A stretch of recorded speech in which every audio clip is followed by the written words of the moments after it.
Hey everyone, and welcome to the Nerd Room, where we talk all things comics and movies. This is episode number 37. We're discussing film and written prequels. I'm your host, Tim. I'm Troy. Written, that sounds kind of weird. I meant like comic books and books, but I thought it sounded kind of dumb. I got a quick story to tell right off the top here. So we've been doing this podcast thing for 37 episodes now, right? Mm-hmm. And I was at work today doing a presentation. Nice. And I do quite a few presentations at work. And I found myself doing kind of a podcast edit thing where I stopped and restarted the same sentence. Nice. So for those of you that don't know, when we're recording sometimes, it's not always perfect. So we have a tendency to stop in the middle of a sentence, pause, and then restart. Just cut it out. And then easy to cut out for the editor. And I did that in the middle of a presentation in front of like 35 people today. That's awesome. Just, oh man, that was so dumb. What was the reaction like, eh? Everyone's just kind of like, sure, yeah, okay. He may have had a small stroke, but I think he's okay. It's been a crazy week. Like I was saying before we started recording, I'm so far behind my comic books, and it's my mission this weekend to get caught back up, so we can talk a little more comic books in the future. For sure, yeah. It's Civil War's delays still coming out, so I haven't missed much there. Yeah. So that's not that big of a deal. I know. Next week I'm gonna get back into it. I'm kind of down on my DC and Marvel. I've been toy binging quite a bit, but my comic collection is looking a little dry right now, so I got to get back there. Definitely. Yeah. So we got lots to talk about this week. Yes. We're going to kick it off here with a little bit of Civil War discussion. Not the comic book, but actually where Thor and Hulk were during the Civil War. So that was one of the biggest mysteries going into the actual movie is what was going to be the explanation for the whereabouts of Thor and Hulk. Yes. And we finally have our answer. Yeah. The director of Thor Ragnarok put out this small mockumentary, which was aired for the first time at San Diego Comic-Con this year. And there's little teasers put out about it. And I was wondering, are we ever going to get this? Yeah. And it finally dropped this week. What did you think of this thing? Because it's fantastic, right? I thought it was hilarious. Yeah. This is cool. It kind of reminded me a little bit of that Kylo Ren Saturday Night Live sketch. Yes. I love that mockumentary, like the Office, Parks and Rec kind of shooting going on. So I thought it was great. And Chris Hemsworth, he's just like a champ, right? This guy he's hilarious. This gives me so much confidence in the chemistry that he has with the director, right? Mm-hmm. And even though Thor Ragnarok is going to be probably a totally darker movie than we've seen before, having a little bit of that Marvel lightheartedness in there, I'm really looking forward to that. It's great. And so his roommate Daryl, right? Yeah, Daryl, yeah, poor guy. Good. Yeah, and he's just in the board shorts and no email, and he's trying to get a hold of Tony and hold the cap. It's great. It's fantastic. And then the appearance of Mark Ruffalo in there, and he's talking to Tony, and that's great. He starts his own team, and it's really nice to see them taking kind of a lighthearted path for some of this, right? It reminds me of almost a one shot. Yes. But it's kind of a non-canonical one-shot, if you will. Mm-hmm. Maybe it is canon. Who knows? I'll count it. Yeah. So it's good to see him back on screen. Again, the chemistry there, I'm really digging that. Can't wait to see that on the big screen. Yeah, it's going to be good. And like we talked about last week about the set photos that we were seeing. Mm-hmm. I'm really looking forward to this movie. This got me so much more hyped up for that. It'll be good to see him back on the big screen, right? Him and Mark Ruffalo, get the Hulk in there. And that comes out 2018, or 17, sorry. 17, next November. Yeah. They're shooting right now, and probably get a trailer within the next 3, 4, 5 months, maybe. Yeah, I'd say so. Before maybe just in the start of the new year with maybe one of the big releases in February or March there. Mm-hmm. Well, while we're talking about Marvel, today when I walked home from work, sitting on my front porch was the latest Collector Core box. And I brought it right over to Troy's here. Yeah. I think we're going to open it here. I don't know what's in it. I haven't seen what's in it. Mm-hmm. So I'm just going to pull it up here. We'll do a little bit of a podcast live unboxing here. Here we go. It's a Spider-Man box. Yes. Beautiful. Spider-Man themed this month, which, it's right up Troy's alley. This is hitting home right now. We got the vintage look, the Steve Ditko eyes going on. This is a great looking box already. Yeah, these boxes, and I absolutely love them. I display all of them. Nice. And it's got this worn look to them. Yeah. And it's not just that it's been beat up by the mail. It's actually how they made the box. The presentation's great. Yeah, so crack her open here. Nice. It's got the Collector's Core badge and the pin, both Spider-Man themed. Wow. What do you do with these? Do you display the pins or the badges, or what do you do with those? So I have a big, thick stack of them, because I also get the Star Wars box as well. Yes. Smuggler's Bounty. And I saw a really cool thing online. A guy had taken a picture frame and had stuck them on there sequentially as they came out. Yeah. And it looked really cool. So I think I'm going to do that with both the patches and the pins and display them. I don't know how many. I'm going to wait until I finally get in enough. But I think that's the route I'm going to go with it. Nice. This box is great too. You get some comic strips going on in there. Yeah, great art. Spider-Man web swinging through. Awesome. All right, so we got, come in here, so we got the details of the box itself. Great. Get an Amazing Spider-Man Collector's Corp number 16 variant edition. Sweet. Yeah. Oh, man. This is a big box. So first thing we got the Ditko-looking Spider-Man. Wow. This is not from Civil War, but this is a Ditko-era look. Definitely. For sure. Yeah. So we got that's a Funko Pop, number 160 there. That's really nice. Wow. And then we've some got, nice blues and reds on this figure. Wow. Yeah, Fabrications, number 32, Spider-Man as well. That's really nice. You're going to dig this, dude. Oh, check out the hat. Oh, shoot. Snapback. Snapback. Wow. It's Amazing Spider-Man. That's a nice color. That's a really nice hat. Nice color wave going on there. Yeah, fantastic. I got the Funko face. This is a good pickup. Yeah, that's a nice box. Wow. That's great. That's a really good box. That's one thing I love about these is they don't ever seem to cheap out. I'm waiting for them to just send a Funko Pop or something in a comic book. Yeah. But this is, these are costs Canadian. It's about $38, $39. It's every 2 months? Yeah, every 2 months. So it's like, and they're offset from Star Wars, which is nice. So I get a box a month. Right, yeah. Which is awesome. Sweet. So, and DC does it, Star Wars does it, and Marvel does it. Yeah, and they're even coming out with other ones. There's ones that have different themes with them. There's, the originator was Loot Crate. And so that comes with kind of a combination of different things. You get Marvel stuff, whatever. So these themed boxes are relatively new within the last, I'd say, year or so. Yeah. And I know the Justice League, or the DC one just dropped with Batman vs. Superman as well. So, and the next one is Doctor Strange? Yeah, the next Marvel one will be Doctor Strange. Cool. Yeah. And I think the next Star Wars one, which comes out next month, is Death Star themed. Oh. Yeah, so it's the box, what looks like it's going to be a Vader box. So, wow. Yeah. I might have to get into this. Yes, and it's not too bad. It's we got it in early. Yeah. There's more than $50 worth of stuff in here. Oh yeah, easily. And just the Funko Pop and the hat alone are probably kicking up around there. Your Funko Pop's $14-15 now. Hats are like $35-40. Yeah, exactly. So and the fabrication's got to be kicking around $22-24. That's good pickup. Yeah, really good stuff. Marvel, you're killing it with the collector's core. Yeah, my spider senses are going crazy. Yeah. So let's jump into some DC talk. Cool. Justice League Dark. Yeah. So we spoke last week about particular directors that were rumored for Man of Steel 2. And Doug Liman was one of the ones we discussed. Yes. He landed the Justice League Dark role. Right. As director. Not an actor. So that takes him off of Gambit, presumably. Yes. So Gambit loses another director. Mm-hmm. This movie is just doomed. It's dead. It's dead. I think we knew from a while ago. I think when I first pulled the trigger on this movie is after the success of Deadpool. Yeah. You had Deadpool with a budget of, $56 million? Yeah. And, and it pulled high numbers. And I think Gambit was projected with $100 and something plus million to do the movie, which is crazy for a Gambit movie. So I think Fox has taken a step back and be like, do we need this high budget? And I think the project is kind of going downhill from there. Yeah, I agree. And having Channing Tatum on board was a big pull for them, but I think it's time that he pulls the chute and just says, I'm done with this, and jumps to whatever, Marvel or DC or something like that. Exactly, yeah. And picks up a role there. Because I'm sure we'll see him in a superhero movie. It's only a matter of time. Point. Yeah. Yeah. So maybe Shazam. Yeah. This concept of Justice League Dark, so I'm not particularly familiar with it. I know Sanjay's a big fan of it, or at least is familiar with the concept. Yeah. And it looks like the team will consist of Constantine. Yes. Swamp Thing. Satana. Yeah. Dead Man. And some sort of demon person. Yeah. Yeah. So it's basically Suicide Squad? Yeah, with a little more magical elements. Yeah. Originally, I think Enchantress was part of this team at one point originally. I think. I could be wrong. That makes sense. And I think I remember talking about how Enchantress didn't fit in the Suicide Squad. It would make more sense with, I don't know if I said Justice League Dark explicitly, but I definitely was talking about this fantastical or supernatural elements that she would fit in that more. Right. I'm a little intrigued by this. Yeah. I can't say that I'm fully on board. Right. And DC seems to be pumping out a lot of team movies. Yeah. And with the success of Suicide Squad, we can't underestimate the concept of throwing random characters that the general population has no clue who they are. Right. As well as having kind of very strange characters in there. Yeah. And even look at Guardians, again, another example of throwing a team of unknown characters to the general population.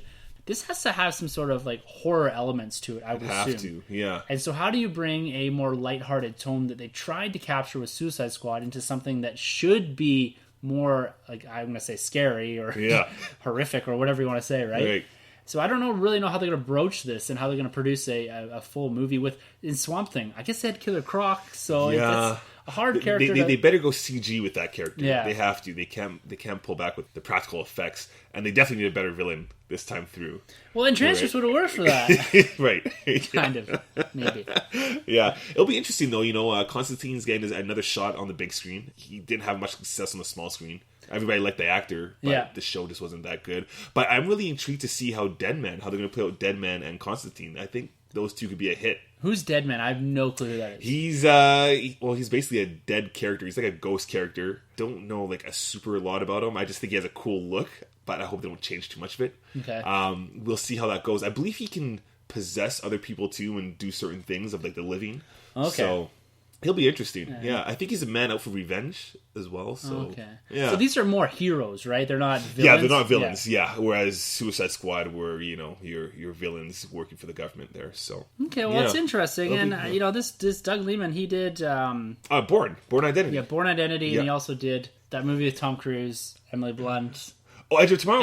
I love that movie. Edge of Tomorrow. Yes, he did do that. You're right. Live, Die, Repeat, or whatever. Yes, or All You Need Is Kill, or whatever you want to call it. So that'll be interesting to see. It's just going to be tough for these guys to bring these characters again, because I don't think DC's had much success with ensembles. Even just 3 characters, Wonder Woman, Batman, Superman, they've had a hard time. Let alone taking on another big group of heroes. They haven't had success bringing maybe a critically or even well put together movie. Right. But they're killing it at the box office. They are. Suicide Squad. They are. Yeah, they're doing pretty good. They picked a good month to release this movie too. Yeah. So it'll be interesting to keep an eye on this. I have no idea what type of release date this is looking at. I'm assuming we're probably 2-3 years away from a release date on this. Yeah. And I don't know if this takes the spot of a Cyborg movie in 2020. Because when you look at the slate, you look on Reddit and a few other sites, there's all these different rumored movies that are filling up the DC slate, and you're seeing other movies drop off. Yeah. So I'm wondering if they're going to start combining more characters together, like a Flash Cyborg. Yes. That was kind of rumored, or Aquaman and someone else. Yeah. And just going from there and trying to slot in, say, a Man of Steel 2, or even The Batman. Yeah. We'll have to see how that goes. So, speaking of The Batman, Ben Affleck on a social media account released a very interesting video. He sure did. Got the fan base just freaking out. Yep, count me in. So, Slade Wilson, Deathstroke. Again, another character I'm not completely familiar with. I know he did make an appearance on Green Arrow, correct? Yep, that's right. So on the TV show. And he's great on there. Yeah, great feedback. Yeah, so this video consisted of Deathstroke just kind of sauntering towards the screen, and there's kind of a zoom in on his eye. Yeah. And it seems to be Ben Affleck with his phone or whatever, videoing it on a monitor. Right. Which gives the impression that they're actively filming something. Right. Because when I first saw it, I was like, oh, this must be some sort of test footage. They're testing the costume or the look or whatever. But this looks like it might be part of Justice League. Yeah, he could have an appearance in there. And I gotta say, this guy's costume looks great. It looks like 1,000 times better already than the version that we saw in Arrow. Granted, the budget's bigger. But this makes a lot of sense. And this piece of news has me most excited now for the DC Universe. Like, I'm fully invested again, because I think it's pretty clear I wasn't really pleased with BVS or Suicide Squad, but Deathstroke is such a great villain for Batman. Intellectually, fighting-wise, he's great. He's an assassin, right? Or a mercenary, more so to say. So to see those two go toe-to-toe is just going to be something else. And I'm glad it's not the Joker. We're getting away from villains that we don't normally see Batman fight, right? Yeah, so this seems like a villain that's more of a physical threat. Someone that can go toe-to-toe with him. He's got the suit and maybe the intelligence. Yes. So I'd like to think myself that I'm familiar enough with Batman's rogue gallery. And this is a character that I'm not familiar with as far as a Batman villain. Right. Is he a traditional Batman villain? You know, it's funny. He's actually a Teen Titans villain. Okay. Yeah, originally Dick Grayson's Nightwing and him actually have some conflict. So it's kind of interesting that they're bringing him into more of the Batman world. We did have the video game Batman Arkham Origins, where they introduced Deathstroke in that world, and he was like he's one of Batman's bigger enemies in that video game, and they've been kind of working at it since, that he's more of like a Gotham presence. So, yeah. So is he kind of like another vigilante, or is he? No, he's a mercenary. He's a mercenary, right? But more so bad than good. Okay, and so it's going to be interesting to see how they progress this. And I just don't know how he's going to feed into the Justice League. Yeah, because he's not a big enough threat to take on the Justice League. Not unless, I don't know if it'd have to be something very brief, maybe even an after credit scene. I don't know how they're going to pull that off with the Justice League, but it has to be the Justice League to see this character in, right? Yeah. Yeah. So it's because I thought really they're going to go down the path with the Batman movie. I was hoping for maybe a prequel. Right. That kind of gets into the stuff that's teased in Batman vs Superman and going forward probably in Justice League. Yeah. But I guess this looks like it's going to be a sequel or something that's set beyond Batman vs Superman, beyond Justice League. It's looking that way. Yeah, and it's going to be kind of more of an individual Gotham threat. Right. So, are you disappointed? I know you said that you're kind of liking that you're getting away from the Joker, maybe away from the less physical threats and the more intellectual, psychological threats. Yeah. Are you kind of disappointed that we're not going to see maybe Jared Leto's Joker as the main villain for this? Because people were kind of hoping for that, but the reception of Suicide Squad, particularly his role and how it was chopped up, maybe they've pulled away from that, or it could be the fact that he's maybe going to have two villains or whatever. That's true. Would you like to see the Joker, or do you want to see something completely different, something off the board that we haven't seen before? Yeah, I definitely I like the decision that we're getting away from Joker, because again I wasn't really convinced with this Joker. We'll leave it at that. So to have Deathstroke fully on board is cool. I hope if they do this character that they don't throw in a bunch of other villains. I don't think we need that. I think it'd be just cool to see Batman one-on-one. You can maybe have kind of something like they did with the video game where there's assassins that have been hired to go after Batman, and Deathstroke just happens to be one of them, but he's a bigger threat than the other 6 or 4 whatever assassins you have. I would still like to see Riddler though. I think Riddler would be a pretty cool villain for Batman, and we could really get a detective film out of Batman for the first time, because we've been lacking that, I think. Right? Yeah, and that's what I was really hoping for the third installment of the Nolan trilogy. Yes. It was the Riddler. Right. But I guess they had to get away from more of these psychological and kind of intellectual threats Yes. and moving towards a physical threat in Bane, which this seems to be going that direction. I think with the fighting style that we saw in Batman vs Superman, particularly in the scene on the docks when he's saving Superman's mother, and just how brutal he is, I want to see more of that. Exactly. And if Deathstroke's the villain that they need to bring in to produce fight scenes like that, something that's a lot more intense, a lot more physical, and when he hits him, it feels real. Right, yeah. And so I'd really like to see something like that. And then even because Bane in The Dark Knight Rises, it was more of a one-sided, kind of lopsided fight until you got to the steps there, and they're kind of beating the shit out of each other. Yeah, they had a city brawl going on. I always like that. I always like that. Yeah. It's cool, too, because this will kind of bring it down a notch, too, because we saw, Batman going up against a god. Now we get something a little more street level, something a little more realistic, kind of like what you're going there. I think that's what you need for the Batman. I think we need to drop this down to, again, let's produce a real Batman movie. Yeah. And something that's, again, hitting on that physical nature. And I really like the idea, too, of seeing him do more detective work. Yeah. Not just shooting a bullet at a brick right. in an underground bunker or whatever. Just going out there. And this might be, again, a character that could be doing that. Like, I am hoping that he's a smart villain. He is. Yeah, he's really not is, just a guy that's there to punch and kick, right? Yeah, definitely. And that could actually punch and kick back. I'm excited for this movie, for the Batman, if that's what's going to be called. Yeah. And when they finally announce this. And the fact that Ben Affleck is helming it. We talked about directors last week, and he was on one of your lists there. Yep. And again, he's one of the ones that I'm really looking forward to seeing as far as producing a new DC style of movie. My thoughts exactly. It'll be interesting to see who they're going to cast. As Deathstroke. Yeah, so I can't remember his name. It's Joe something other. He was in. I don't want to admit that I've seen this movie, but the one with Matthew McConaughey and they all strip. Magic Mike. Yes. So he's one of the guys in that, one of the big dudes in that. Oh, he's from one of those vampire shows, Diaries or whatever. Yeah, kind of thing. one of them. He was originally cast as Deathstroke, or I don't know. That's the rumored casting Yeah. for that. So he's a big guy. He's got a big presence. Cool. He's a fairly good actor. That'll be good because on the Arrow show there, Manning Bennett, I believe, is the actor that portrayed Deathstroke in the Arrow, and he did a great job. He set that bar pretty high, much like Grant Gustin in that CW universe. So can't wait to see what happens. Yeah, I'm looking forward to. I'm still a bit sketchy on how he's going to appear in Justice League. Yeah. Or what if they actually started filming parts of the Batman? Yeah, that's true. So I don't know if they would do that without dropping, say, we're going to release it whenever to get the hype going, but it's a possibility. But there's more likelihood that he's going to show up in Justice League. Yeah. So Rogue One, man. Oh, yeah. We're getting close here. We're within months. We're in the next couple of days. We're going to be stepping into September. Oh yeah, which hopefully means that we're going to get an announcement on Force Friday. Still have not seen that. It's killing me. I know. I'm getting a little worried. Yes, me too. It's going to happen. It has to happen. It has to. But they keep seeding a lot of different things with Rogue One here. And I'm going to actually call it the actual title, Rogue One, A Star Wars Story. Right. It's kind of a mouthful. Why it's not just Star Wars : Rogue One? Yeah. I don't know. But the director, Gareth Edwards, he was talking a little bit about the title itself, Rogue One.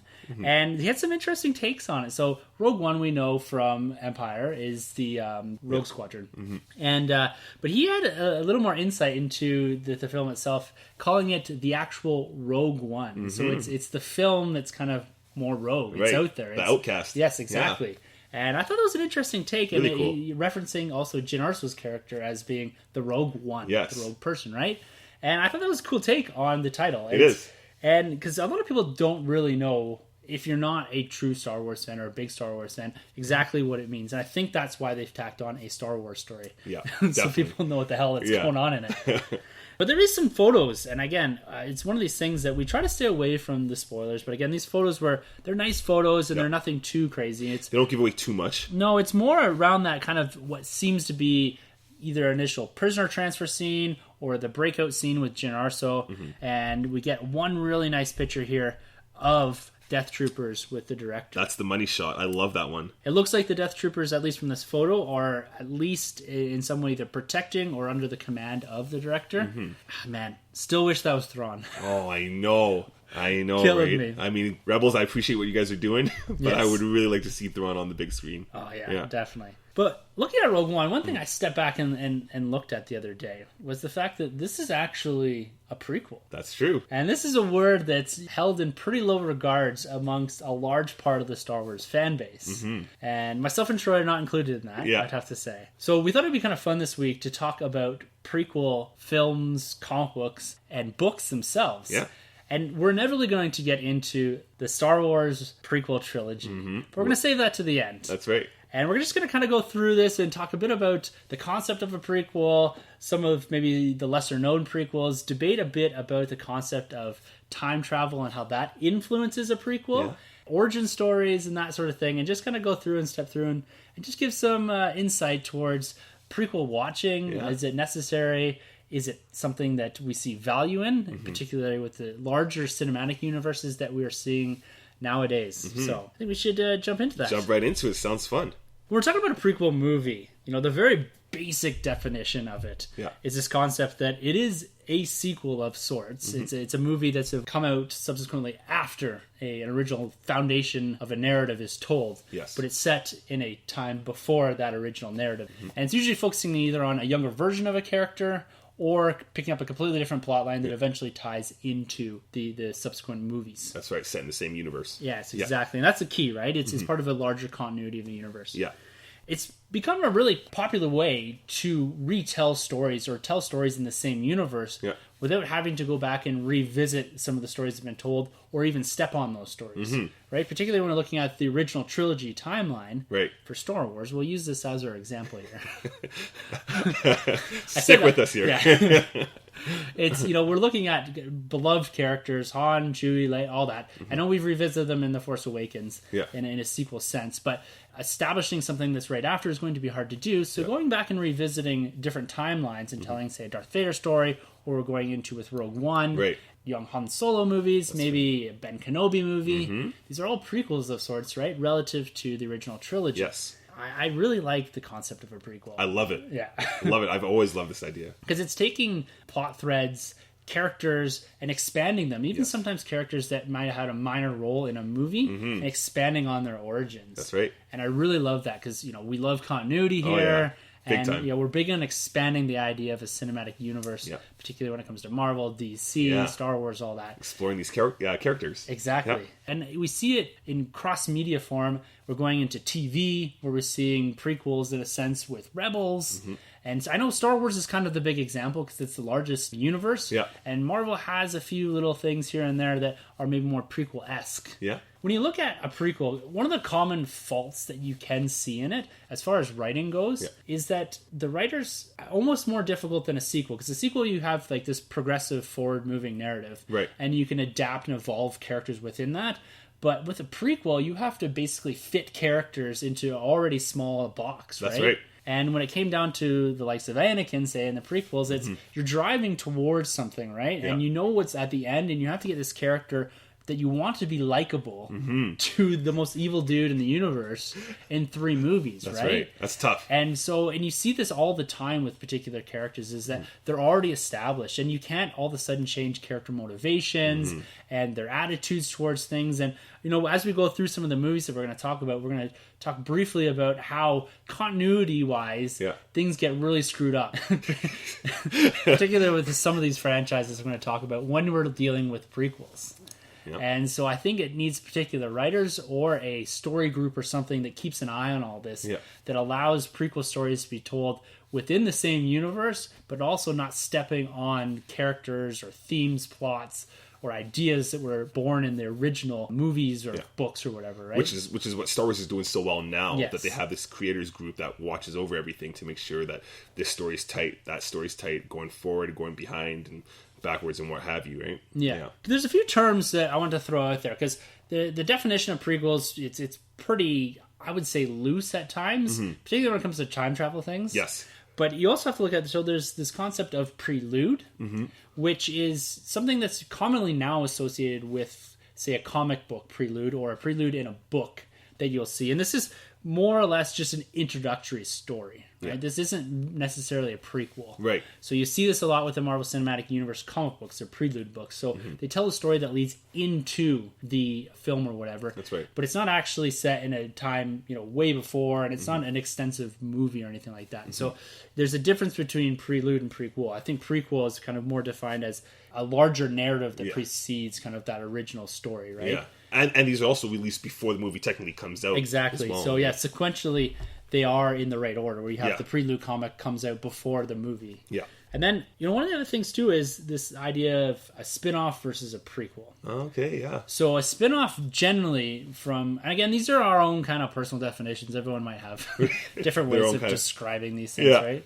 A spin-off, and I'm going to use the example of Peggy Carter here. Okay. So technically, the whole Peggy Carter series is somewhat of a prequel to the established Marvel Cinematic Universe in present day. Yes. But it's more of a spin-off from Captain America: The First Avenger. Right. Rather than, I would say, a prequel TV series to the entirety of the cinematic universe. Yeah, you can look at it that way. That's right. So, and I'm almost blocking some of these. And as we get into more of the Star Wars talk, particularly with the books, I find that essentially everything is more or less a prequel to something else, right? It's also a sequel to something else. Yeah. And so it gets confusing labeling it as a prequel or not. Right. The idea of this, cinematic universe model that every studio seems to be employing now, we're going to see a lot more of these prequel movies dropping. So we even have the Harry Potter universe. That's right. And I wouldn't doubt if we get something from, say, a Transformers universe or something like that, where it's, let's tell an older story or a different story that allows us to, still bank on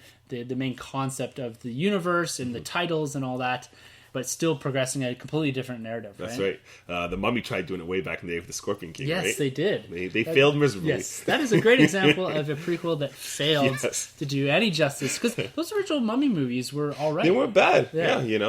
And that was like one of the first rock rolls as well. Yeah. That was horrendous. The CGI didn't even look finished on the character. It's just like, we need this movie today is bad. Yeah.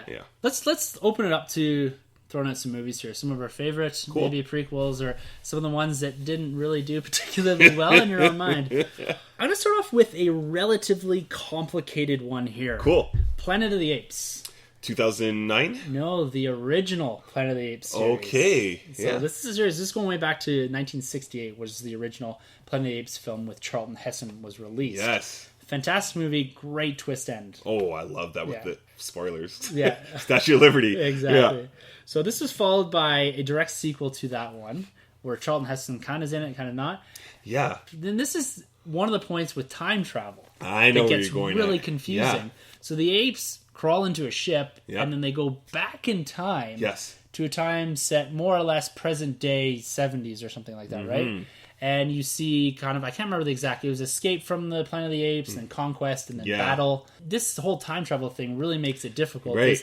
Because the movies came out after the original Planet of the Apes series, but then they take place in, as far as the timeline goes, in a much earlier timeline, and then eventually, I guess, more or less leads into the Charlton Heston version, right? So it's this weird time loop. This is the loop with Cornelius, I believe. Yes, Cornelius, and then his son. And his son, which is Caesar, is it? Caesar, yes. Right. Yeah, so it's Cornelius and his wife are the ones that go into the spaceship. They go back in time, and then they're killed. Yes. Spoilers for Planet of the Apes. And then, but the baby's saved, which becomes Caesar. Right. And then Caesar eventually leads the uprising in conquest and battle for Planet of the Apes. Right. But then comes back at it again in 2011. Yes. Which is a different Caesar. Yes. So this is, I think the 2011 is more considered a reboot. Yeah. Which is a good point, because there's some confusion there with the difference between a prequel and a reboot. Well, they actually said, no, it is a prequel. And if you watch the movie again, you see when Charles Heston's character... it's the Icarus. I think it's... Is it called the Icarus? I think it's called the Icarus, the ship, right? Yeah, the ship. But you see those guys take off. Yeah. So is this a reboot in its own way, or like a retcon? I think I think it was a reboot using a similar story element. Oh, okay. And I don't know if that was just a nod to the original movie. Yeah. Or it very well could be. Yeah. But I don't know. Because my thought was that the original Planet of the Apes, the apes coming to power, was a result of Caesar being present, and then them being used as pets. Right. And then him leading the uprising, where the Planet of the Apes movie from 2011, I believe. Yeah. Is that disease that kills everyone and makes the apes smarter. Right. Yeah, because it's kind of weird, because I think Planet of the Apes 2, there was there a nuke? A nuke took out most of the humans? I think it was that disease. It was the disease. Because there's an end credit scene on the Planet of the Apes from 2011 with James Franco. Yes. Where the pilot that lives next door or whatever, he got sneezed on by Buddy. And then he goes to an airport. Yeah. And then you just see the airport flying place to place, and that's how the disease spreads so fast. Which is really scary, because... air travel, if there's ever a disease, it would be everywhere in moments. Right. So I think those ones, in terms of the actual movies, were a solid reboot. Right. Of that series. And the Mark Wahlberg is completely somewhere else. Completely different. Another reboot, failed reboot. Yeah. But yes, and it does play on similar elements, that Mark Wahlberg reboot. But I think, in a weird sort of way, those 3 Planet of the Apes movies are actually prequels. And I really enjoyed that series. I loved it. Yeah. Oh, yeah. It's something that, again, I say this almost every time, but it's another one of my dad and I's movies. Nice. That, when it's on, we watch it. Nice. It's classic. Number 1 is awesome. Yeah, it's so good. Sticking with the theme of reboots that are actually prequels and a little bit of time travel, how about the X-Men series? X-Men First Class. Yes, it is. So that was originally intended to be a reboot. Right. And it was more or less retconned back into being a prequel. Right. And continuity-wise... this is all over the map. We've discussed this. You've been working on this one. I have been working on this one. Eventually, I will reveal my solution to the X-Men timeline. Nice. This bothers me to no end. The fact that this is a prequel, it really hurts my insides and my brain. Right. The fact that they just didn't take the time to work out the details for continuity. And I get it. Yeah. It's because it was originally intended to be a reboot. Right. And it wasn't meant to be part of that continuity, that universe that was established with the 2000 version of the X-Men, right? Yeah, the Bryan Singer. Yeah, exactly. Yeah. Even before that, we had Wolverine Origins. Yeah. Which, again, steps all over continuity. It's a big mess. But it's a prequel. And this comes back to this idea of writers having to take really good care, because you have so much set up in front of you that you have to work into. Yeah. And Fox, for whatever reason, doesn't do this. But I've taken upon myself to fix the X-Men timeline. Nice. This is going to involve slight tweaking of dates and events, but I'm going to do it. I can't wait to see this. It allows the elimination of certain characters and explains why other characters are present. Yeah. It's not easy. Yeah. But it all revolves around Days of Future Past, right? Days of Future Past is the one that changes it all, because there's some weird stuff, even going with Emma Frost's character. Yes. From Origins and First Class makes no sense, right? No sense. Yeah. But we'll see if I can make sense of it. Can't wait for you to crack that one. Some point. But again, coming back to X-Men Days of Future Past, this is a prequel and a sequel. So it takes place in the far-flung future of the 2000 X-Men, as well as the past, and in the First Class timeline, more or less, if you want to call it that. Yeah, that's right. So, and also a retcon, too. It is. Yeah. So fixing a lot. Yeah, it's fixing a lot of things. So, and it's actually rebooting the whole universe in a sense, right? For sure. So it's like everything. That is immensely confusing. It is. That's something else. And that's why, again, time travel how does it factor in here? And the next one that we're talking about, again, has something to do with time travel. Oh, yeah. As far as soft rebooting, but actually acting as a prequel so that you don't screw up continuity and piss off the fan base. Right. How about Star Trek. Yeah, 2009. Yes. Yeah. I think this one is done probably the best of any other retcon, reboot, prequel, whatever you want to call it. This one was done and handled so well, but yet there's still kind of a weird response. I think majority of the people love this movie, but a lot of the hardcore Star Trek guys were kind of like, this isn't Star Trek. Yes. Right? And they continue to play off that, even into Star Trek Beyond. Yes. We get the photo, right? Right. And you see the original cast there. And you're meant to think that these younger characters are actually the younger versions of what you saw in the original Star Wars. Yeah. Oh, no. Whoops. The original Star Trek universe. Star Wars on the brain. But again, it's using time travel to soft reboot and basically splay off a different timeline. Yeah. So this allows you to keep the original timeline. So that's your original Star Trek, your Generations, your Next Generation, and all that other stuff that happens there.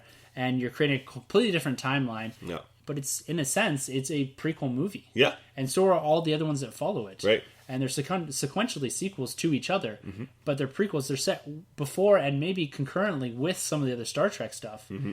But at the same time, they're fundamentally prequels. Yeah, which is great because it gives, the director and the studios to do whatever they please with this universe, while all the hardcore Star Trek guys can still hold on to what they loved with the original movies, right? Exactly. They've essentially removed that issue of trying to build into a character or theme or whatever. Yes. And they've just allowed themselves to progress the narrative forward, the characters forward, without having to worry about, well, at some point, Kirk's got to do this, and he's got to get here, here, and here, right? Yeah. And we completely avoid all that. Yeah, gives them more liberties. I love it. Exactly, yeah. And it's a very effective way of doing it. Mm-hmm. Time travel. Yeah. This one's a weird one. Godfather Part 2 prequel/sequel. So I have something to admit. Yeah? I've never seen Godfather Part 2. Never seen Have you seen Part 1? Yeah. And I guess you haven't seen Part 3, obviously, then. No. Part 2 this is probably, this is funny. This is probably one of the best prequels you'll ever find, and it's probably one of the best sequels you'll ever find, because it's 2 in 1. So this movie is set after Godfather 1, obviously, but you get flashbacks of the Godfather from Part 1. You get to see him rise up, played by a young Robert De Niro. Thank you very much. Yeah, so it's a really cool storyline. You get to see a bit of both worlds, right? Definitely recommend checking this movie out. Yeah. So you can skip Part 3, though. Yeah. So you say flashback. Yes. It's another mechanism used to show you how a character's current motivations are built in the past. Yes. So when you say prequel/sequel, is there a good majority of the movie that's set in the past? Yes. So so it's more of a narrative in itself. Yeah. It's not like I think Indiana Jones did it with Young Indiana Jones, right? Yeah. Like that's pretty brief. Yeah, so that's almost like a prelude or whatever. Exactly. Right? Yeah, this is like a lot of going back and forth, and I think they kind of use a cool filter when it's Robert De Niro's character to make it like a little more black and white almost. Okay. So you get a sense of like the olden days. So yeah, it's a good movie. Check it out. But it definitely falls under a prequel list, but definitely a sequel as well. Yeah. It's right down the middle. Yeah. It's so confusing, all the terminology. Right? Yeah. Speaking of Indiana Jones, so the second installment of the Indy trilogy is a prequel. That's right. Which is immensely confusing. And I did not find this out until it must have been 10 years ago. But when you watch them as a kid, you don't even think about that, right? Mm-hmm. And Indy's quite a bit of a different character in that movie than he is in Raiders of the Lost Ark and The Last Crusade. That's right. He doesn't really care about much. He's kind of a ladies' man. Always been kind of a ladies' man. I think it's probably the poorest of the three. I love all three of them, but definitely Raiders and Last Crusade are much better movies. Yes. I don't know why they went the direction of a prequel with this. That's what I was going to ask you. Like, this is George Lucas's property as well, obviously. Did he ever come out saying why he chose to make number 2 number 0? Yeah, so I guess one of the ideas that was thrown out there was that he didn't want to use the Nazis as the villains again. Okay. And if you're setting movies, particularly in that time frame, Indiana Jones Raiders of the Lost Ark was set in 1936, I believe. Okay. And so you're in that time frame where world's setting up for World War II, right? Right. And you get Last Crusade where you're just before the start of World War II, right? The rise of Hitler and all that.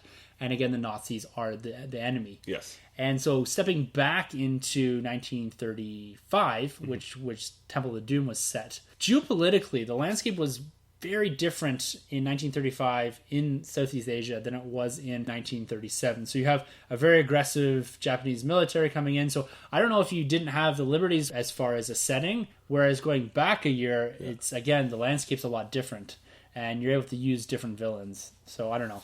You read about some of this stuff too and the characterization of Indiana Jones, and apparently George Lucas and Spielberg were going through like pretty nasty divorces and that. And no way. Yeah, I guess a lot of that reflected in the character. Oh, okay. But the one thing that does bother me, and this again comes back to the concept of the writing into a character. So they're writing Temple of Doom into Raiders of the Lost Ark, and I see a big difference in Indiana Jones. And in Raiders, he talks about when he's going after the Ark of the Covenant, he doesn't believe in, I can't remember exactly how it says this, but the magic and mumbo jumbo and all that stuff. Yeah. Where Temple of Doom, you know, he sees a guy pull another guy's the heart of his chest. And so again, it's that characterization, and it's pulling through a common characterization of Indiana Jones from movie to movie, and not just ignoring that. And I felt that was kind of mishandled a bit in that movie. But overall, still a great flick. Definitely. Yeah, it's they're all quite superior from the last Indiana Jones movie. Oh yeah, we're not even going to include that in any sort of discussion. It does fall under the term sequel. Yeah. But again, it's not something that is favored amongst us Indiana Jones fans. We don't talk about that family member. So yeah, no, it's a good thing that you brought up about young Indiana Jones too, because there's a spin-off series as well, TV series. Yeah. Played by the young River Phoenix. River Phoenix, yeah. And so he's in the movie, and then I believe he played him in the TV series. I think he did, yeah. And so that's all actually a prequel TV series relative to the whole Indiana Jones film trilogy. Yeah. Whereas I would consider at least the portion in The Last Crusade is more of a prelude story, where you're getting at least some insight into a past adventure of Indiana Jones. And I think that was almost kind of like a weird test thing for a young Indiana Jones movie or TV series. TV series, yeah, totally agree. I'm going to throw one out here. I'm interested to see your reaction. All right. Captain America the First Avenger. Yeah. Do you consider this a prequel? I thought about that when we were trying to make this list, actually. And it's funny because Marvel's universe is just so broad and big, you kind of forget about prequels in this universe, right? But technically, yeah, it's for sure a prequel. Yeah. Does it do much setting up to... It's hard to say because... Does it set up a lot of Iron Man 1? Because you have to think of Iron Man 1 being like the beginning of this whole Marvel cinematic universe. So does it set up a lot of that movie? Not necessarily, but it still does take place before all this kind of stuff. You're right. It's not really a prequel to Iron Man. Right. But in the sense, too, you got Howard Stark in there. That's right. And Stark Industries. Right. And that's more of a nod to the broader cinematic universe than it is kind of establishing Tony Stark and all that. But... Yeah. I would consider this a prequel because, by the basic definition, it's a movie that's come out after, Iron Man 1, 2, Thor and all that, but it's set in a previous time within the same continuity. That's right. And it kind of builds up the whole cinematic universe itself. Yeah. So it wasn't until I started putting this together that I was like, this is actually a prequel movie. I've never really thought of it that way. Hands down, yeah. No, that's interesting. That Captain America's always kind of been... I guess he's kind of been like the first man of a prequel, I guess. Well, it depends how you look at it with his comics, because when his comics were released, it was in like the proper order, and then he got Cap back after his time. Yeah. He kind of dies, or is frozen in the ice, and then he comes back 20 years later or whatever, because his original comic run was during World War II. That's right. And then he comes back. It's kind of like the first man to be retconned. I guess. Exactly. Yeah, he's retconned back into the series. Yeah. And that's, maybe we talk a bit about comic books, because you see a lot of prequel-esque sort of things, and I think comic books are a bit harder to kind of nail down as far as what's a prequel to what, because there's no kind of definitive baseline story. Like, you do have your normal continuity, but they're always putting out books of old Cap stories, set in the in the war times, or Batman Year One. Exactly. Yeah. And so I guess technically, as far as the character goes, these would be considered modern day prequels to. But again, some of those are set in weird timelines, and the fact that the comic books themselves have this weird shifting timeline that everything happens basically within the last 10 years. Yeah. And so it makes it really hard to kind of go in and fit comic books into kind of more of a definitive prequel. Yeah, it's tough because I was thinking about that too. It's good thing that you brought that up, because currently right now we have the Amazing Spider-Man going on, but then they've also done like a retcon prequel, which is just titled Spidey, which is him in his high school years, and it's his first encounters with Green Goblin, yada yada, but he's like 16. So is that a prequel or is that a retcon? Because they're retelling his stories that we've already kind of read in Amazing Fantasy and whatnot, right?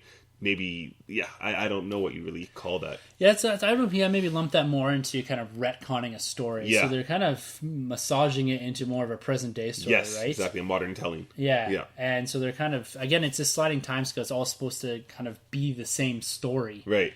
But I think going in and retelling it, and they've done this with a lot of characters, right? and establishing more or less new origins for them. And so being that they're kind of loose with continuity in comic books to a degree, because there's so many comic books, there's so many stories, keeping a tight leash on any of this is going to be impossible. And so actually having your foundational narrative, I don't know what you would point to for a particular character, because you have stuff all over the place. I think you kind of go with the original, right? In a way, like what you already know. So Bruce Wayne, his parents were shot and killed outside of a movie theater watching Zorro. You stick to that. Down the road, they might kind of change it, but everybody knows like the classic origin story of that hero or heroine, right? Yeah, and so that's the difference between going back and retelling an origin story and going back and telling a story that includes that character or involves that character before the actual establishment. So a lot of these characters, particularly Batman, that was established when he was a kid, right? Yeah. And so they're kind of, I guess, sort of doing that in Gotham. Yes. Where they're kind of doing kind of a prequel TV series to an eventual Batman. That's right. Yeah. And they were kind of retelling the whole origin of not only the villains, but also of Bruce Wayne, Commissioner Gordon, and all that, right? So it's a whole, you'd almost call that a prequel series. Yeah. Going off comics, actually, you just reminded me, Wolverine. Wolverine was one of the longest heroes for a long time that we never had an origin. We never knew where this guy came from, where he got his claws from. And I can't remember if it's not to be 2000. We got Wolverine Origins when it goes back to where he's born in Canada, and you get an origin story of this character. So it's kind of funny how this works. When it comes to comics, it's a little tricky to follow. And that's the difference between an origin story, say like Batman Begins. Yeah, that's another one that we should talk about here quickly. Yeah, good call. Is because Batman Begins, when you look at it, it's reestablishing the character, retelling the origins, right? To a degree. And those are origins that were set up in year one, the comic book and all that, right? Yeah. But the end stinger with the Joker card. Yeah, Joker. If this movie had flopped, they could have said, well, that's, the origin story of Batman and the prequel to... Michael Keaton's. Yeah, Michael Keaton's. That's what I always thought. And they could have done that. But now that they've kind of split off with, Ledger's Joker and all that, and they've told a different story, that in itself is a contained universe. Because they've gone back and retold the origins and the way they ended that movie... It could have been a prequel. It very well could have, and I don't know if they necessarily planned on making a trilogy or a sequel to that movie, but I always thought when this movie, because it's called Batman Begins, I always did assume it was, the prequel to the 89 Batman. Yeah. I just always assumed that, and then, when, like you said, it ended with the Joker card or the security guard, whatever. I was like, okay, cool, now I know the rest of the story. Yeah. That's interesting. It sets up, that's what I consider a reboot. Yeah. Yeah, so they've gone and reestablished the origins, but then kind of went off on their own different cinematic universe, if you will. That's right. A contained universe. Yeah. So one movie that's kind of on tap coming down the pipe here with comic book movies is Wonder Woman. Okay. So that's going to be, I believe, a prequel. Yeah, that would be the first prequel, I guess, in this whole DC extended universe, wouldn't it? Yeah. Because it looks like it's going to be set, way in the past, and then I guess a good chunk of it's going to be set in around World War One. So again, you've established a character, you've established more or less motivations, and you've seen her in action and all that, and we're going to see Justice League after Wonder Woman. Yes. So we're going to get kind of a prequel, then a sequel. So a lot of Wonder Woman coming down the pipe. Yeah. In both kind of retelling the origin story. So in film, I think it's easier to say the origin story if she's introduced in another movie like Batman vs Superman. Going back, I would consider that a prequel. Absolutely agree. Yeah. So good stuff. Oh, sorry. One shout out. Hook. Love that prequel. Yeah, I guess you'd have to consider it a prequel. Yeah. To the Pan story. The Pan story. That's a great movie. It's a great movie. Unfortunately, the 2015 Pan movie, that was a horrible prequel.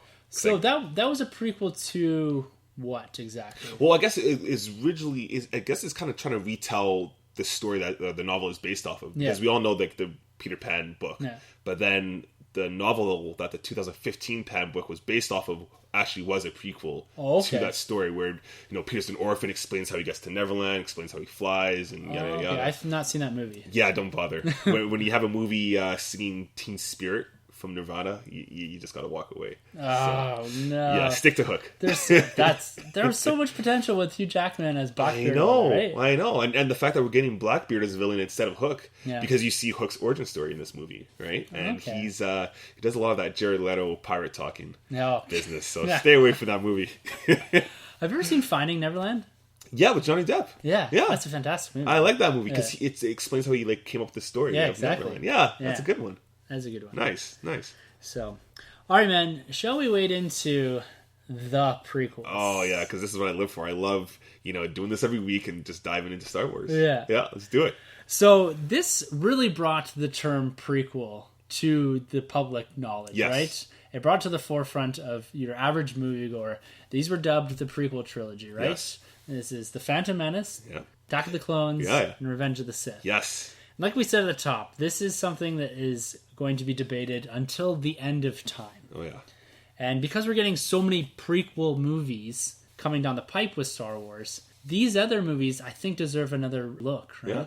And you and I are particularly, we're not in that boat of prequel haters. No, definitely not. And the one thing that kind of spurred us to talk about this was there's a trailer that dropped that was called The Prequels Strike Back. Right. So go check out that trailer on YouTube. It's a fan story. Right. Fantastic trailer. Yeah, the trailer looks awesome. It's got a lot of very popular YouTubers. Yes. Kevin Smith's in there. Yeah, Spontaneous Wave. Check these guys out. Yeah. And it's discussing from a different perspective. We've heard the perspective that the prequels aren't good and that the true Star Wars fans, if you will, hate the prequels. Yeah. And that's not the case here at all. And I think it's going to be a cool perspective, cool spin on things, seeing it from a different side. And I don't know if they're going with a generational thing, because that was something that was touched on in the trailer itself. Yeah. Was that a different generation grew up with the prequels, and they didn't have the basis of the original Star Wars, the attachment to the original Star Wars trilogy. That's right. And so that's their Star Wars, the prequel trilogy, right? And so they're growing up defending it. And I'm really interested to see, I don't know how it's going to be released, if it's going to be released on YouTube or iTunes or something like that, this actual kind of documentary that they've done. But it's going to be interesting to see if they go with that generational. Is it going to be younger people that are defending these things? Right. Because you and I kind of walked that fine line of seeing the original Star Wars trilogy, but we weren't there when it dropped in theaters. No. We saw it with the special edition. Yeah, but we were born into the anticipation of the prequel. Exactly, right? yeah. So we had that anticipation going into it, that this was a humongous thing. Right. It was almost unmatchable anticipation for this, right? Because there's always been whispers of the prequels and the Clone Wars. Yes. Everybody wants to see these. Yeah, and George Lucas wrote 9 movies with the intention of making 9 movies. That's He's right. going to do one every 3 years or whatever, and then he was going to stop for 3 years, and then he's going to go back and do 3 more. Right. And there's a lot actually on the book, How Star Wars Conquered the Universe. Cool. They touch on this a lot about the concept of, did he actually ever have them written, or is it just concepts? Or he kind of just said, I have something in mind for Darth Vader and I want to do an origin story. Right. And so this is something that's kind of been debated and going on, even if the concept was there going back into the 80s and that. Right. And then this was 20 years in the making for prequels. And this is something that, again, had never really been done before. There are prequel movies that kind of exist in that time frame, but nothing to this scale. Yeah. Not even close. And going back and retelling the origins of one of the most popular cinematic villains of all time. The best. Yes. Yeah. So that rose this to the top of 1999. Kind of, this was going to be the biggest movie of all time. Right. Biggest prequel of all time. Of all time. Everybody wanted to see that turn. Yes. How did this man become so bad? Why was he in this suit? You want to know more about Anakin Skywalker. And you want to know more about the conglomerate between him and Obi-Wan Kenobi that you hear about in episode 4, right? And there's so much to the prequels, and we're not going to go into any detail. Maybe someday down the road we'll go into individual movie reviews or discuss them in a lot of detail. Nice. But let's just kind of pull out some of the things that we think that the series of movies were really successful at, as far as establishing this idea, this concept of prequels leading into a much larger narrative that is the original trilogy Star Wars. Yeah. So one thing that I always really liked and was always curious about was stormtroopers. Yes. The origin of stormtroopers. And we do get a bit of that here. And again, it's a bit confusing at times if the original trilogy stormtroopers are clones. I don't think they are. No. They seem to have shifted away from that. Yeah, they shift away. Yeah, definitely. And then more into a trained army. Yeah. But it was really cool seeing the evolution and even the inclusion of what appears to be more of a Mandalorian armor. Yeah. That kind of inspired, you could say, the not the Force Awakens, but the original trilogy stormtrooper outfit. And you see that in the clones, right? Yeah. And I really like seeing that evolution of the concept of the stormtrooper. You see the helmets change in every movie, and then eventually get up into what we're kind of more familiar with, right? That's right. Yeah, no, I love that aspect, especially, I guess we'd have to count the Clone Wars TV series in there, too, which really dives in the clone troopers, right? And even going into Rebels, you really get more of an understanding of the original trilogy's stormtroopers. Exactly. Right? So I always love that aspect of the prequels. of the original or the prequel trilogy. For me, the score. I love the score. Every movie, episode 1, 2, and 3, the score is just brilliant. Duel of Fates. Yeah. When I first heard that and saw it on the big screen, Darth Maul, Qui-Gon Jinn, whatever you want to say, and a young Obi-Wan Kenobi, it blew me away. That is, that fight scene too with Darth Maul. Yes. And again, exploring more of the origins of the Sith. Yes. Right? Because that's something that in the original trilogy, you got kind of the concept towards Return of the Jedi. Yeah. But again, this kind of rule of two. Yeah. And kind of exploring Darth Maul and kind of the origin story of Darth Sidious. Yes. Which eventually turns into the Emperor. Right. And the relationship between apprentice, what would you say, master? Yeah, master and apprentice. Because I don't think in the originals they ever actually lay the word Sith. You never actually hear that. You hear dark side. I think in the novelization, maybe probably drop it. Yeah, they drop it. Yeah, but I can't remember exactly when Sith was actually dropped. But that's it's not in the original. It's not in the original. Yeah. So that was always cool, and it's unfortunate we didn't get enough Darth Maul on the big screen. Yes, it is. After that, but that fight's so great because it kind of takes you in and out. You know, those minutes where they pause, gives the audience a chance to kind of react what's going on here, and then gets right back into the action. Right, brilliant scene. So did you think, again, this is wading a bit into looking at more of the elements of the movie, but I was always hoping for an older Vader, an older Anakin. Like more of a man as opposed to like a... starting off as a child, at least maybe starting off, and maybe Hayden Christensen isn't the right choice, whatever, but maybe starting off his age in Attack of the Clones. Yeah, at the time it didn't really bother me, but going back into it, The Phantom Menace, I always thought Anakin should have been like a teenager that should have been already in the Jedi Academy, right? As opposed to being like an 8-year-old, 10-year-old kid. Yeah. Right? And then we were just sped up the process, so when we got to episode 3, we've had more of a man turning into Darth Vader as opposed to a guy in their mid-20s turning into Darth Vader. Right? Yeah, I think that's one of the downfalls of the prequels is that we never truly get that Darth Vader story that I think we all wanted. Yeah. And the elements that are in Revenge of the Sith I like, but if that was seated maybe in Attack of the Clones a little earlier, and because I find that's Hayden Christensen's best portrayal of what you figure Anakin Skywalker to be prior to becoming Darth Vader. Yeah. Is in Revenge of the Sith. Yeah, I would have liked more of that. Exactly. I think, because the prequels were really set up to tell the story of Anakin Skywalker, right? And the first one fell a bit short of that. Even the second one, Attack of the Clones, they spend more time evolving the early Star Wars universe than they really do evolving the character of Anakin Skywalker, I think. Yeah, it's more of a Twilight kind of romance. Yes. Attack of the Clones there. But you do see, the establishment of, again, the Jedi Order as well in all this.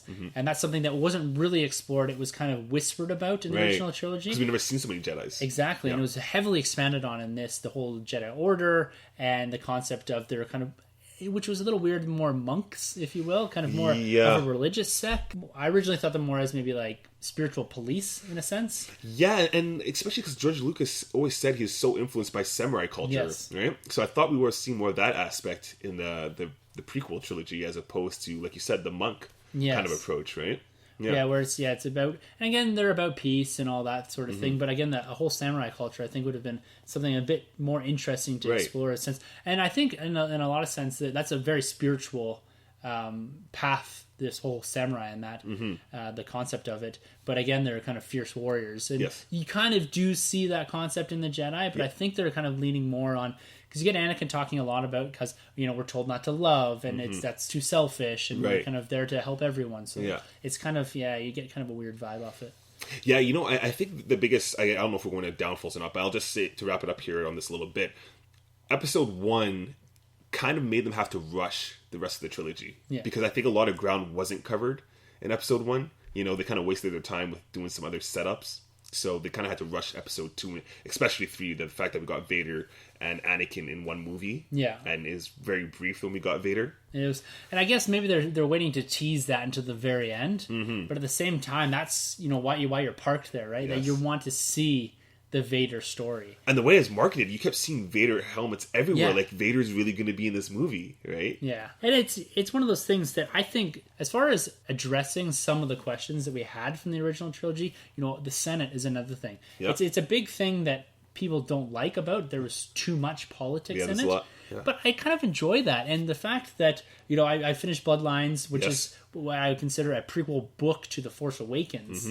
And you're getting towards the end of it here. That whole book is political, right? Oh, yeah, it's great. It's fantastic. Love it. I kind of like that aspect of setting up the much bigger universe, because the scale of it in the original trilogy, I never really got a handle on how big the galaxy was, and the importance of having the Senate. And, we get Tarkin coming in saying, the Emperor just abolished the Senate. You're kind of like, okay, so is that like hundreds of people, or what is that? Right. And I liked exploring that concept of it. So, even in a lot of its flaws, and they are there, and like I said, someday we'll get into a much larger discussion on them. Yeah. I think establishing the idea of a prequel movie, it does elaborate on a lot of questions that we had coming out of the original trilogy. Yeah. And I can really appreciate that about them. And, some of it's handled quite heavy-handedly. Yeah. But another great one was the Obi-Wan Kenobi story. Oh, Ewan McGregor, right? Yeah. He's great. I think he's the standout in that whole franchise there. He is so good in that.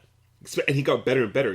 My favorite performance of him was in episode 3, actually. Yeah. And we got a little more insight of him, right? Exactly. Yeah. And just kind of veering into the books and what we're calling the canon books now, or the non-legend series. So with Star Wars, I find I have to compartmentalize myself a bit when it comes to reading. Yeah. You have an original trilogy timeline, you have your prequel timeline, and you have your Force Awakens timeline. Yes. And establishing sequel to prequel, everything at this point is a prequel and a sequel to something. So you have your OT timeline. The sequel books to that are the Aftermath books. Yeah. I would consider them more of a sequel to Return of the Jedi than I would a prequel to The Force Awakens. Right. Even though there are elements that are seeded kind of through there, they kind of stick more into the OT timeline. Right. But Bloodlines is very much a prequel to The Force Awakens.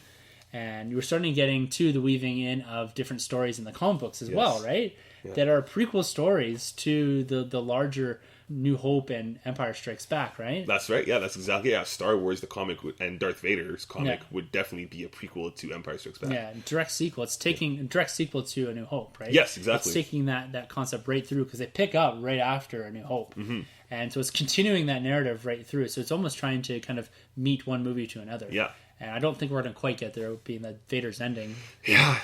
25. I don't know what they're doing. Yeah, that's unfortunate. But, I guess you can only do so many stories with Vader, and you want to keep him kind of precious, so you don't want to, exploit him too much.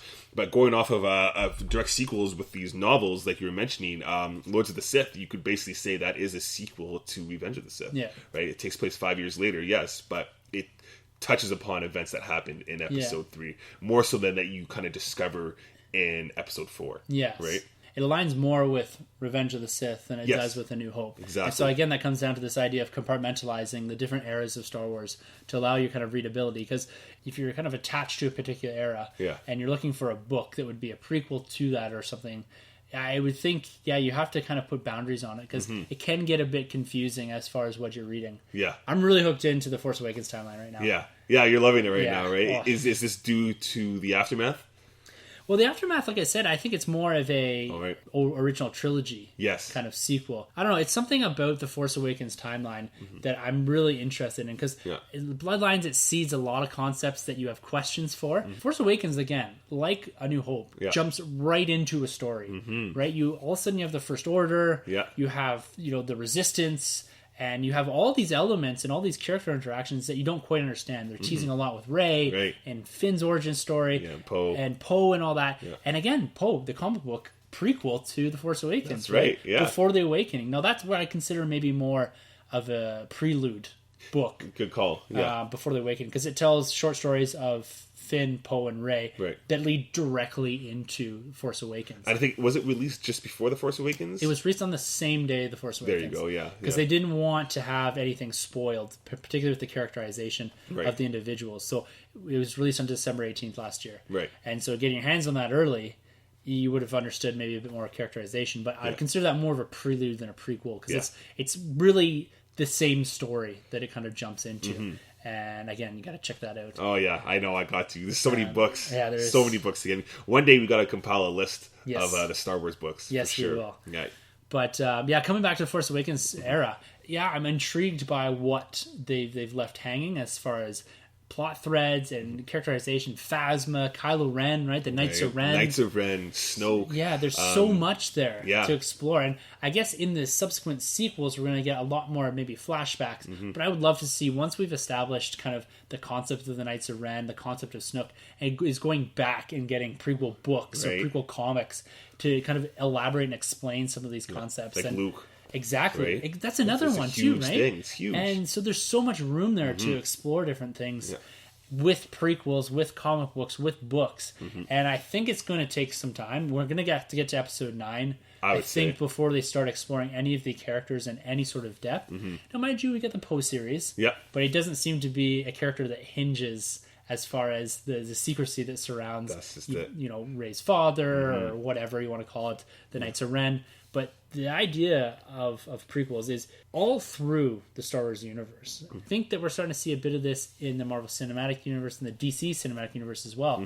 Because I want to see a Batman. Right. And I think this concept of that they're willing to go back and revisit prequel origin stories or whatever other characters or the concepts like we're seeing with potentially an Obi-Wan Kenobi trilogy, the Han Solo movies, Rogue One. And the fact that Star Wars now, we're going to get a sequel and a prequel every other year, right?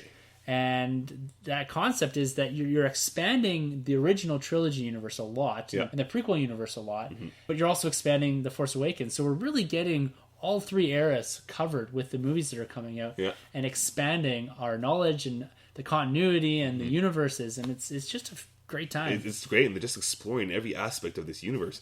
Going off of these 3 different eras that we have in this universe, what is your favorite? Is it Force Awakens? Is that the era that you like, or you like the original or the prequels? I'm going to sit with the original trilogy. Yeah.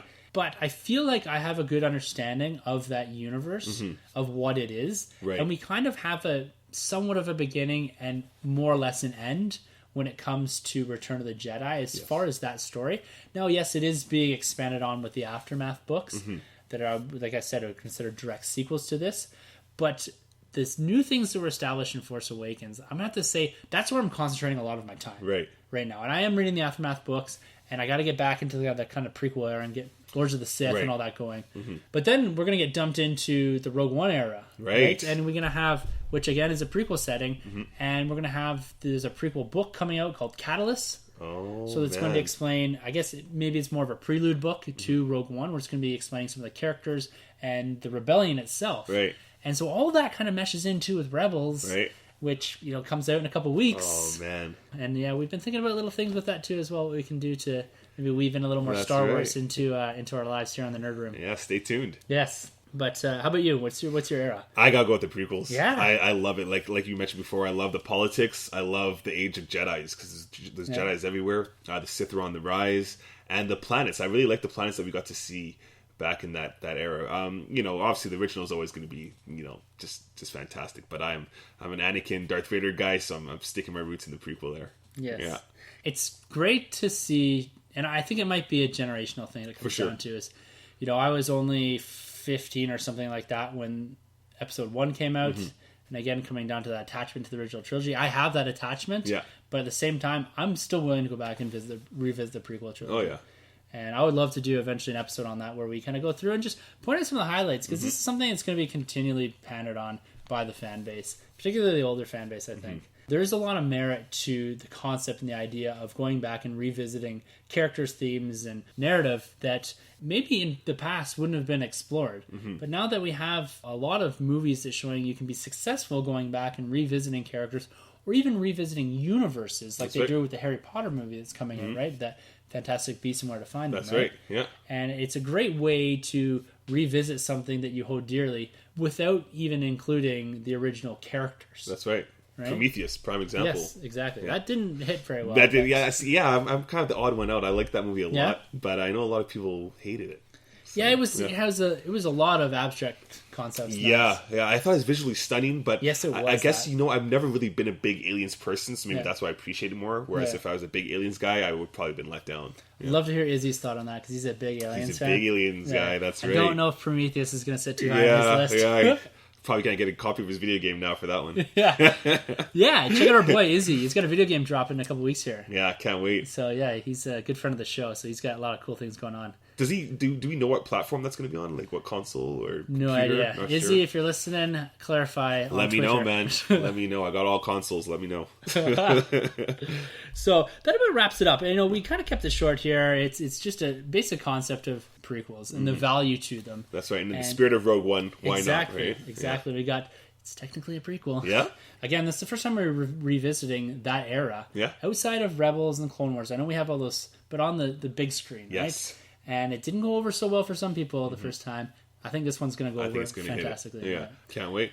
Someday we do promise we will get into a very thorough discussion of each individual Star Wars movie. Oh, yeah. And maybe going back and do a bit of a retrospective series on some of the Star Wars and getting kind of more of our in-depth thoughts on the prequels themselves, particularly around some of the places that were hit and miss and some of the things that we would have expanded on. Ben and Corporate does a really cool cut of a very different Phantom Menace on what he thought it could be. So that's something cool to check out. Yeah. And he's gone through and written a completely different script. Yeah. It's kind of oddly animated. Yeah. And he goes through the concepts of pulling through Darth Maul through the entire series. Yeah. And there's also a follow-up Attack of the Clones. And so this is quite a comprehensive relook at great. what the prequel trilogy could have been. Definitely. Building off of concepts from different portions of the Star Wars Legends universe, as well as kyber crystals are in there. Yeah, that's right. And expanding more on Darth Maul's character. Yeah, and his sister even Yes. they incorporate, and Mace Windu has a brother in there. So if you have some time, because it is quite a bit of time, but you sit back, once you get into within the first 5 minutes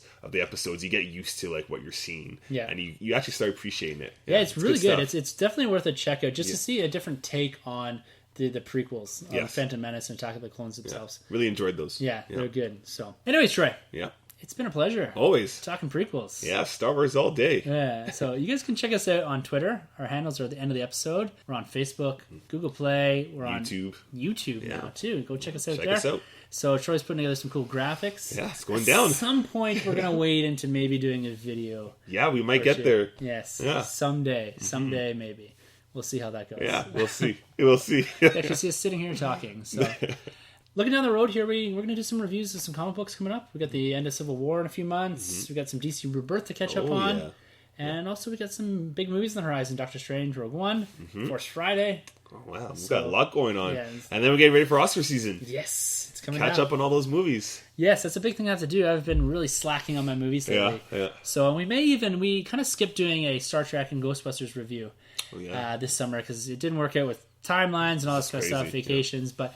Maybe what we'll do, too, is when they come out in Blu-ray DVD, maybe we'll throw a review down on some of those. I know people were interested in kind of hearing some of our thoughts on those. If you guys ever want to get a hold of us or contribute to the show or give us some feedback, you can always grab us at #EnterTheNerdRoom. So, thanks for tuning in. Yeah, so, guys, for the Nerd Room, I'm Tim. I'm Troy. And thank you for entering the Nerd Room. No door to shut here. No Sanjay. So, yeah. We are out. Don't forget to subscribe and rate and review us on iTunes. You can find our hosts Tim, Sanjay, and Troy on Twitter at NerdRM1912Podcasting and Troy the Boy 87.